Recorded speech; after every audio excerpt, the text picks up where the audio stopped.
It's Tonette. Um, I'm going to do a story from life this evening. When my son was about 8 months old, I lived in a house with my dad. It was a big house. There was a big front room. Well, it was actually almost two rooms. There was a proscenium, like a little bit of a division between the two rooms. The first room had this great big bay window, and the other room had the fireplace, great big windows. The house was built in the late 1800s. And one evening, I get a knock on the door. There was a half a dozen of us sitting around in the second front room, if that makes any sense. And I answer the door, and there were two 20-something guys asking if I knew where Curly lived. Like, I don't know anybody named Curly. I have curly hair. My dad has curly hair.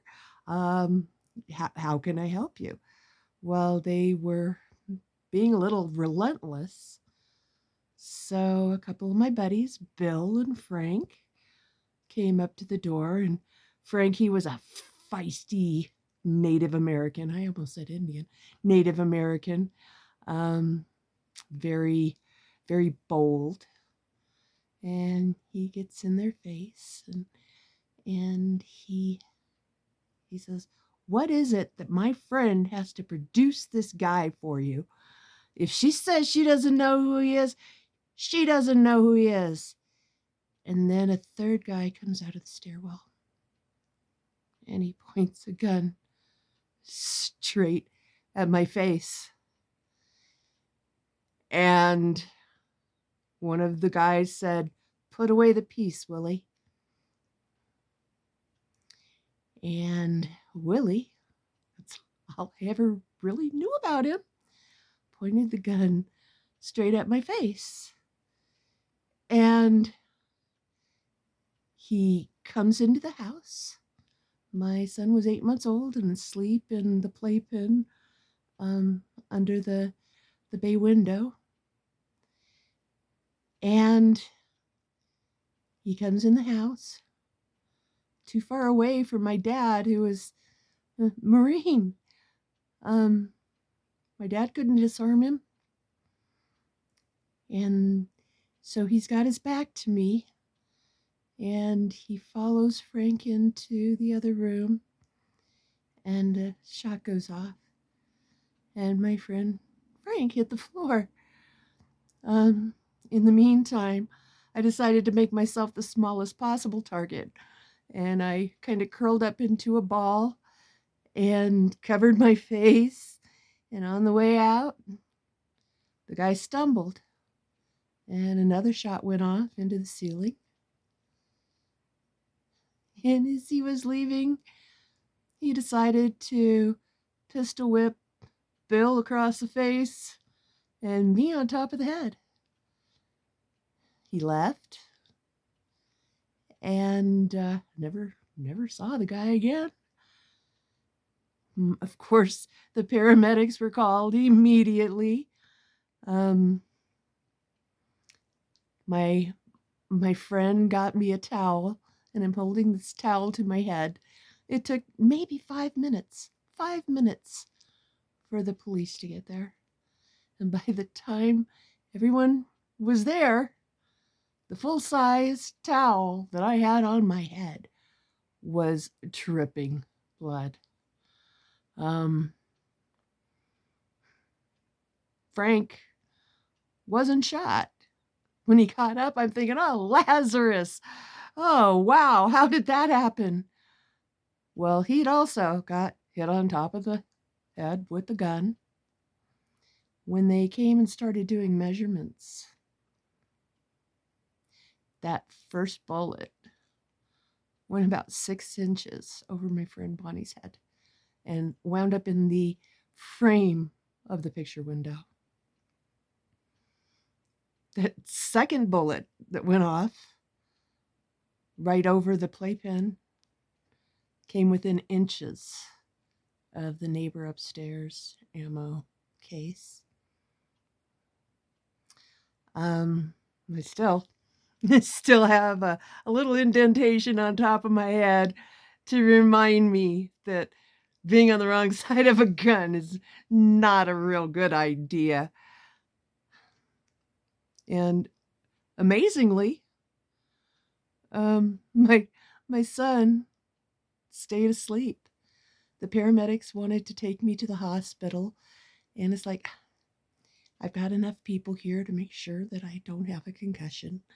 I have a son to take care of, and I can't go. I can't go to the hospital. So my friend Bonnie stayed with me that night. It was scary. It was really scary. But my defense in times of stress is to crack jokes, keep the levity, because if you can't change it, you might as well smile through it when everything is said and done. And I made a stupid joke. I don't even remember what the joke was. And Bonnie says, "Oh, come on, you should be shot." And we stopped and we looked at each other and realized how close I came to being shot. Well, that was one of 3 times I found myself on the wrong end of a gun. Wasn't that rough of a neighborhood? And after some investigation, the cops didn't do a lot of it. It turns out that one of the neighbors that lived in an apartment above us had hit on Willie's wife or girl or whatever. He was a exchange student that went to the local community college. And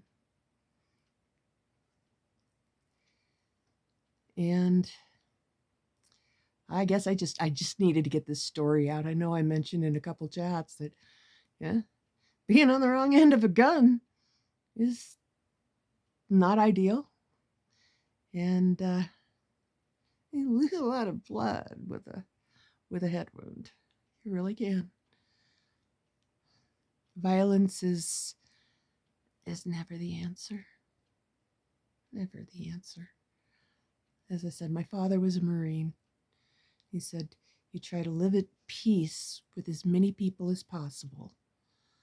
But if it does come to the point of having to defend yourself, you get it done quickly, efficiently, and without malice. You can't let anger eat you up. I'm seeing so many angry people, so many people who think that somehow retribution and retaliation is going to give them the answers. It's not.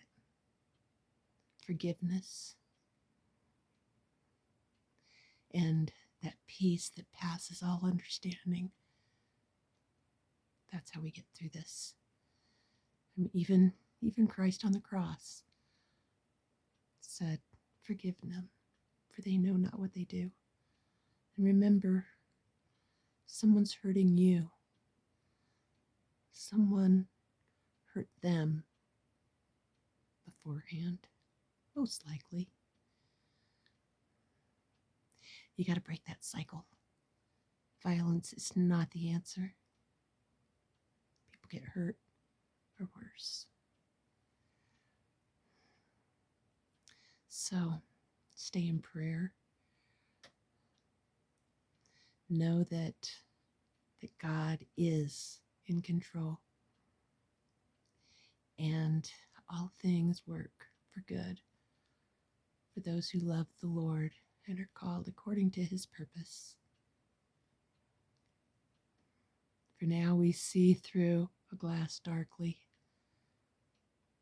But when we see him face to face, We'll have understanding because we will be like Him. And I'm not saying we're going to save the world. We're not going to become little mini gods. But there is forgiveness. There is hope. God bless you. And remember, vengeance is His, not ours. Much love.